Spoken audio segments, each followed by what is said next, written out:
Stephen A., I don't want you to complain about this TNF game because it's a good one for Thursday Night Football. An AFC East battle with two 1-0 teams when Josh Allen and the Bills face Tua and the Dolphins in Miami. Tua's 1-7 against the Bills. He knows what's at stake tonight. Get that monkey off your back. That's going to be what's written out there until we do something about that. That's going to be the narrative that we can't beat the Bills, and until we do beat them and we beat them consistently, like none of that's going to change. And we have an opportunity to do that this year. We have an opportunity to do that this Thursday. I need that sweatshirt. A little throwback V-neck. I could work with that. 8 players are listed on the Dolphins injury report ahead of their matchup against the Bills. Malik Washington, Raheem Mostert have been ruled out. Devin A-Chain, Elijah Campbell, both listed as questionable. So the Fins could be down to their third-string rusher, no bueno. Dan, will it be a big deal if the Fins beat the Bills tonight? No. But they never beat them.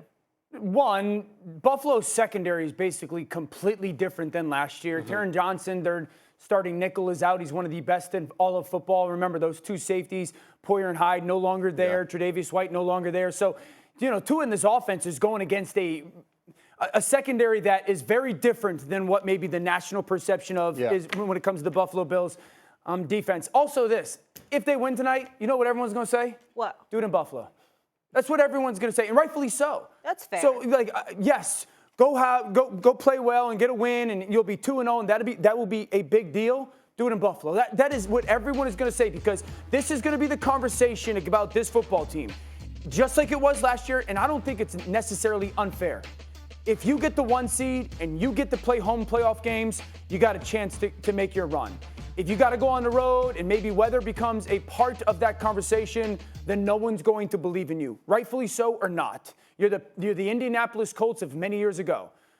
Win tonight, great. Go do it in Buffalo. You're going against a defense that is not what it was over the past couple years. It's a good challenge. Go play well. Everyone's going to say, can you do it in Buffalo when it matters? Well, you're wrong. You're wrong, but what else is new? Let's dissect what you're talking about here, okay? You have a situation where, you know what, there's something to be said for crawling before you walk. Tua is 10-0 against the Patriots and the Jets. He's 1-6 against Josh Allen and the Buffalo Bills. I would say if you beat them, that's a big deal, because that's an Achilles heel that you're trying to overcome. And so that's really how you have to look at this. A matter of fact, Tua struggles pretty much against all the top-tier quarterbacks in the AFC, with the exception of Lamar Jackson. And so you have to look at it from that standpoint and say to yourself, anytime you're going up against a competition the likes of Josh Allen, you're going to answer the call or not. That's really what this comes down to. I'm looking at a Miami team that hasn't won a playoff game since 2000. I'm looking at a franchise that hasn't been to the Super Bowl since Dan Marino took them there in 1984. There's a whole bunch of things to look at the Miami Dolphins and to ask them the question, when the hell y'all going to step up? When are y'all going to step up? And don't get me started with how they look when, they're in inclement weather, 40 or below, how they can't win a damn game. Don't get me started with that. A matter of fact, their numbers struggle big time when it's below 70 degrees. Yeah. That's pretty damn pathetic when you're a professional football team in the National Football League. If I know it, don't tell me y'all don't know it. I mean, Jason, you sat up there, you won the New England Patriots. You know what I'm talking about. You know what it is when you go against them. Don't tell me you don't know this about them. If the weather is inclement, if it's not ideal, if the conditions are not perfect, that they might find a way to wet the bed. This is what you think when you're going up against competition. You're looking for every little advantage that you can get. If you are Tua and the Miami Dolphins, yes, you are 1-6 against the Buffalo Bills. That is absolutely true. But it's also conspicuous when you don't have that problem against lesser teams. The Bills are not a lesser team because of Josh Allen. That's the monster that you got to go up against. And if Miami Dolphins are going to have supremacy within their division, let alone their conference or anything else,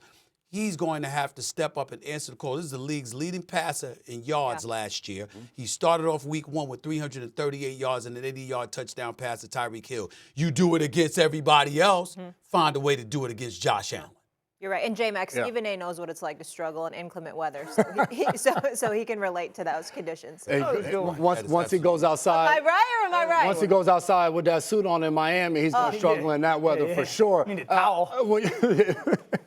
I'm looking at this, and 100% it would be a big deal for the Miami Dolphins to beat Buffalo. Thank you. To Dan's point, they got to go win in Buffalo. Hell, they haven't won in Buffalo, Miami. It didn't matter where they played. The last time they beat them was 2022, where the game was about 120 degrees, and both quarterbacks were struggling to stand up at the end of the game. It was so hot. So for the Miami Dolphins, in order for them to feel like they can win this division and actually be the team that they think they are, they have to start with step one, and that's beating Josh Allen and the Buffalo Bills. We're talking about the struggles that Tua has had. They haven't been able to stop Josh Allen at all, and this is going through multiple defensive coordinators throughout the last few years, and the one consistent thing that's happened is Josh Allen has dominated them. So I look at this game for Tua. He threw 3 interceptions against this team last year in their 2 games. Can he step up on primetime Thursday Night Football, which they weren't able to do last year in Week 18, with a chance to win their division and possibly give them that home playoff game and not have to travel to Kansas City,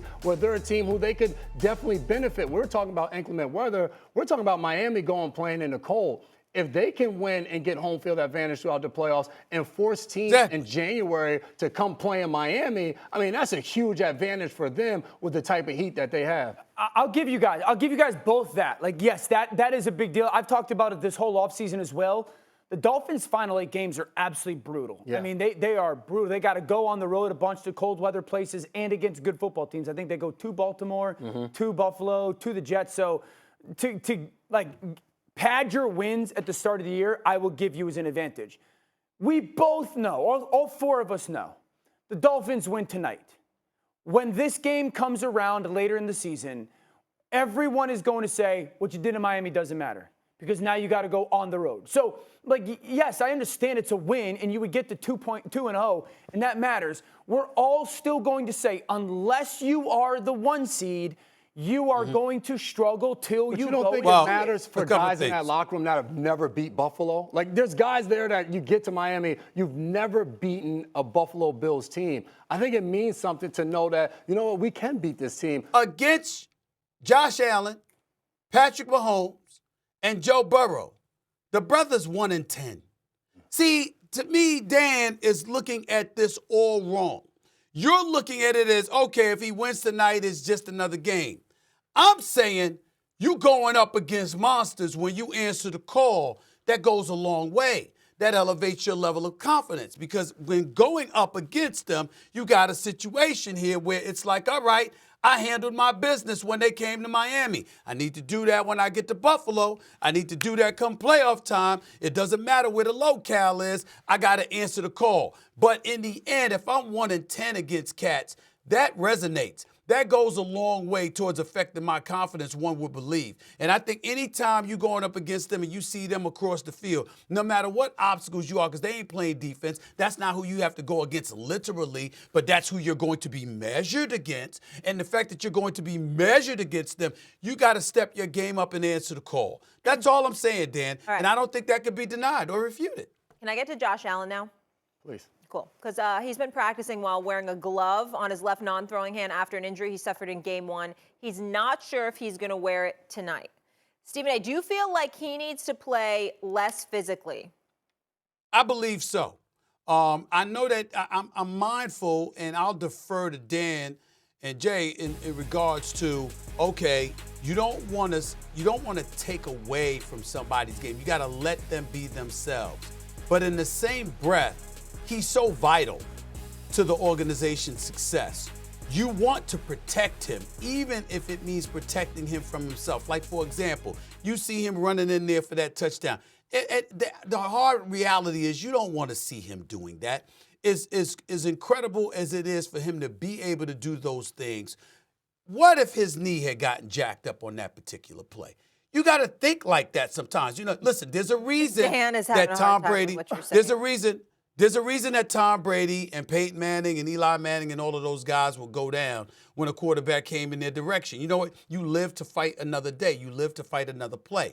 I'm saying, considering the volatility that exists within the sport, he subjects himself to an elevated level of physicality. I don't think anybody would deny that, because he's a big boy. He will run over you. He will run through you. But in the same breath, that doesn't mean that he's not endangering himself by putting himself in those positions. He's too important to the team. If I'm the coach, I would try to safeguard him to some degree. That's all I'm saying. That's one of the softest things I've ever heard. Right there. Oh, wow. I mean, true. Like cottonelle tissue. Oh my gosh, dude. He's got to be thinking about that. So two of the things. Well, I'm not talking about bothers me him is thinking about that. I'm talking about them thinking about it. Two I of the would things, protect- I and they wouldn't have. to They play. don't run him nearly as much as they used to, as far as like play call design. Two of the things that have bothered me this week when I've heard people talk is one, oh my gosh, you know, if the Bills are going to win games, Josh is going to have to win MVP. They were way more balanced offensively and were way less reliant on Josh go be a freak. The second thing was Josh Allen can't jump over that guy like he did. All right, they were down 14 at home. It's the fourth quarter with 8 minutes to go in the game. They're up by 4. If he goes and slides there, it's going to be 3rd and goal from the 5, and a field goal keeps it a one-possession game. Down 14. You go score there, and it blouses. Game's basically over. It's exactly what he does. I don't understand how people are like, you shouldn't jump over. It's Budda Baker, who's a big-time player. Josh is 6'4", 250. Budda Baker's probably like 6'1", 200 pounds, something like that. So what are we even talking about? The second thing, Josh has missed 1 game in his career since he's become the starter. I believe it was in 22 he missed the start. We've watched this guy play this style of football, and I don't think Josh plays with like a reckless stupidity. I do think Josh has gotten to the point where like it's a situational thing. So I often say this, reference Stephen A. Are we going to tell LeBron in crunch time, hey, don't go to the rim? Because you might get a boo. No. Horrible example. With him, we'll encourage him to go to the rim because when he's shooting those threes, sometimes it is hit or miss. It's a perfect when example. When he go to the free throw line, sometimes it hit or miss. But when he go to the rim, he usually finishes the deal. No doubt. Because he's great with it. So that's why you don't take away greatness from a player. Well, LeBron James, once again, that is a horrible example. LeBron James is usually the man amongst boys from the standpoint of being 260 pounds. He's the one usually playing bully ball. I'm saying to you, when you're the quarterback, anything could happen. It could be your wrist. It could be your knee.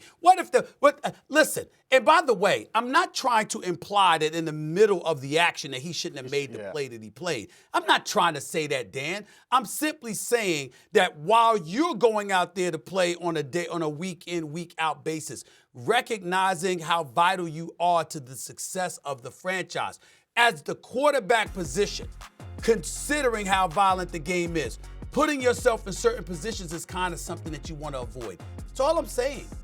I'm not saying you sit up there and say, I'm not going to make this play with the game on the line. No, of course you're going to do what it takes to win in the moment. I got that part.